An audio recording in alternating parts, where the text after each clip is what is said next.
Katsudon is a Japanese rice bowl that typically includes one fried part that's covered in egg and then served over rice. A substitute for pork would be chicken, which would be chicken katsu.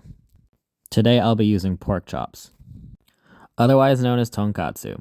The key here is to have all your mise en place ready to go.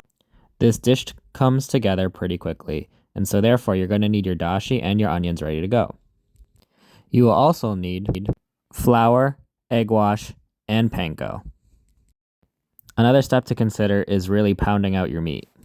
This means making the cutlet as thin as possible, that way the cook time is reduced. Additionally, this will allow the panko to be super golden brown and delicious while the actual meat is cooked itself as well.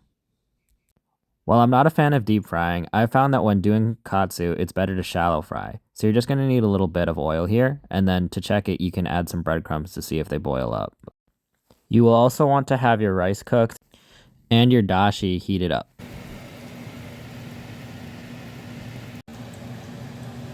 Additionally, once your broth is warmed up, you're going to want to toss in your onions and maybe a touch of soy sauce and mirin.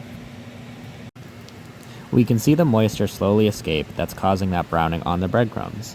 And once it's really deep brown, you're going to want to flip it. The color of the fry will also turn one shade darker than it presents itself initially. Also, make sure you season it right after it comes out of the fryer. I also like to keep one pork chop just for garnish, because when you actually add the tonkatsu to the broth, it'll get a little wet and you'll lose a little bit of crispiness. So I like to garnish it with a little extra topping. And so once your dashi has reduced a little bit, you're going to add your actual tonkatsu to it.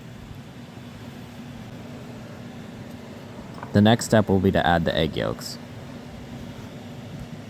It's best to pour it around, but you should also pour a little bit on top of the crispiness.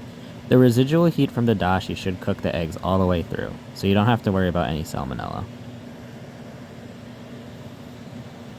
While the egg cooks, you can get your rice bowls ready and add a little bit of furikake for some flavor.